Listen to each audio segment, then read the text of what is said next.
Malungkot dahil ang Pangulong Duterte ay nakapiit siya.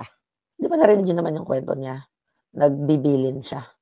Ang sabi pa nga ng word ni Ma'am Manlet, naghahabilin. Kaya demonyo talaga 'tong Marcos na 'to.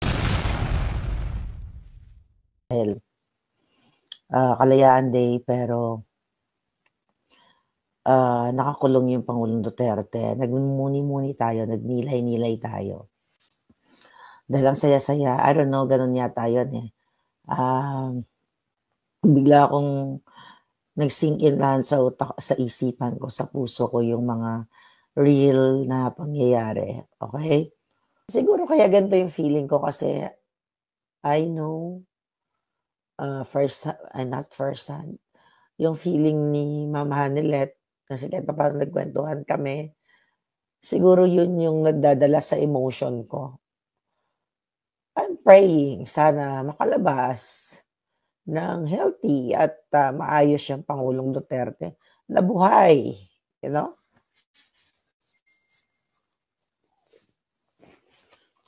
So anyway, sira ba yung ano, bakit hindi okey ba yung ano natin? Putol-putol tayo? Um, no, hindi naman ako mahina, I'm just being myself. Kasi nakita ko si Ma'am Hanelet nung nagsasalita siya, ayoko lang sabayan yung emotion niya.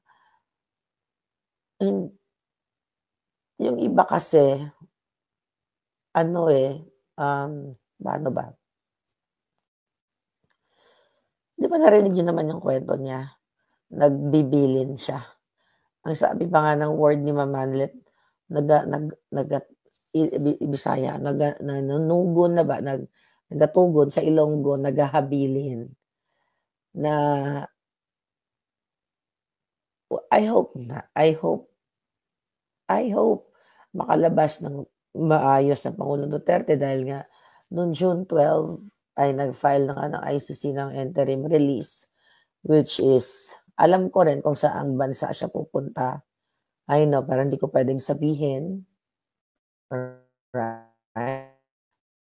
It's fake news yung tungkol sa Malaysia, na sinasabi nila. So, fake news yan at, this is not being weak, okay? I'm being emotional kasi nat nandito ako, eh. 'Di ba sinabi ni Ma'am Hanelet na nung pumunta siya dun sa Dahig, hindi siya nagsalita, hindi siya nagpa-interview. Nung last yun, eh. Nakita niyo yun 'di ba sa vlog? Since sinabi naman niya yung nararamdaman niya kahapon, I think puwede ko ng sabihin, nung paglabas niya doon sa ICC, ang bigat talaga. Kinuwento niya sa amin na nagla-last will si Pangulong Duterte. Nagbibigay ng mga huling habilin or something at, ang sabi naman niya okey siya. Pero I think I don't know, I mean, only God knows. Only God knows. Ah, hmm, Alam mo yun, may mga pag-uusap kami na kung may mangyari sa Pangulong Duterte, baka katapusan na ng mga bangag. Pero kailangan pa bang may magbuwis ng buhay para matapos yung mga bangag? Kailangan pa bang pahinahirapan nila for more than 100 days yung 80 years old na Pangulong Duterte? Kailangan ba siyang magbuwis ng buhay para makalaya tayo sa mga bangag na nakikita ninyo? Kailangan bang gano'n, mga kababayan? Yun na nga, I hope itong interim release na ito na sinasabi o na-file ay, pabor, makakaganda ba sa ano 'to, sa sitwasyon, makakalaya ba siya, I mean, yeah, sa custody nitong mga dito sa ICC, makakauwi ba siya, ano ba ang mangyayari dito? Kasi puwede siyang tanggapin ng bansang dalawang 'yun at, isa sa mga bansang 'yun at pwede siyang madalaw ng kanyang mga pamilya na makikita siya talaga na hindi dito sa kulungan. Pero ang question, maaprubahan ba ito at maayos ba ito? I hope yes. Dahil nga ang reason dito for humanitarian reason, dahil nga 80 years old na siya, mahina na siya, 'di ba? Although sinabi naman ng ICC hindi daw sila kokontra sa request ni Pangulong Duterte, may mapapalangga, etong ano na 'to, itong pagdukot sa kanya, kontrabahan ito, conspiracy ito ng mga bangag.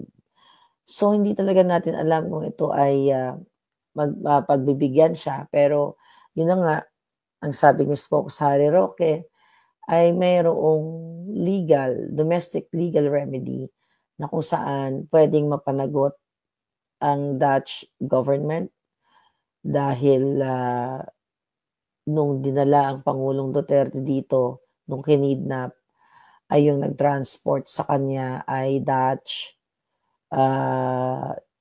car ba yun or ambulance? So, yun yung mga pinapaliwanag ni Spokes Harry na kung ang nag-receive kay Pangulong Duterte dito, pagpasok dito sa Netherlands, yung nag-asikaso ng visa niya, kasi dumating siya dito, wala siyang passport, di ba? At yung nag-facilitate lahat ay Dutch government. Sa batas ng Dutch ay may pananagutan ang gobyerno na nakipagsabuatan, okay? Na pwedeng nakipagsabuatan sa mga taga-ICC, sa mga bangag. So, that's very, ano yan, legal na usapan. So, tignan na lang natin kung ano mangyayari. Pero ako, mga palangga, I'm praying tama ka Leoy, I'm praying na sana lumakas yung Pangulong Duterte.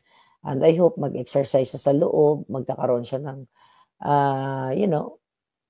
yung masikatan man lang siya ng araw doon. I think may mga garden yata doon na backyard na pwede siyang maglakad-lakad, di ba? Na ipalabas naman yan, na i-mention naman yan na meron mga mga recreational. Kailangan lang niyang mag-walking or bed exercise. Alam mo naman tayo, ang ating mga katawan kapag matanda na tayo, 'di ba? Hindi pwedeng nakahiga lang, kasi kung nakahiga ka lang puwede ka magka-bed sore, 'di ba? Kung hindi ka naglalakad, mahihina yung mga tuhod mo. Nakita naman natin na ang Pangulong Duterte 80 anyos na. Then, 'di ba nabanggit naman na hindi talaga siya, may mga moment na parang, of course there are moments na hindi siya,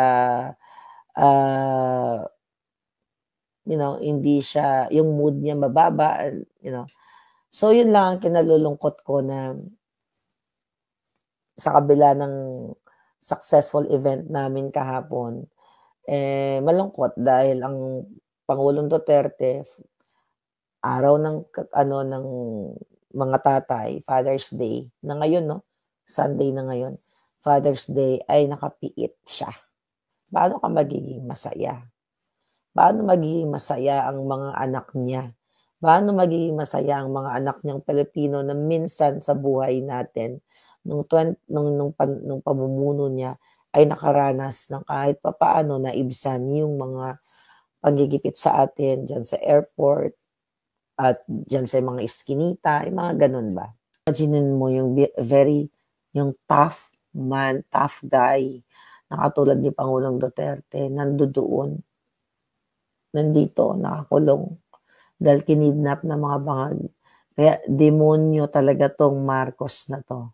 Kaya dapat nilang pagbayaran lahat, and I'm praying na sana makalabas lang ang Pangulong Duterte na ligtas.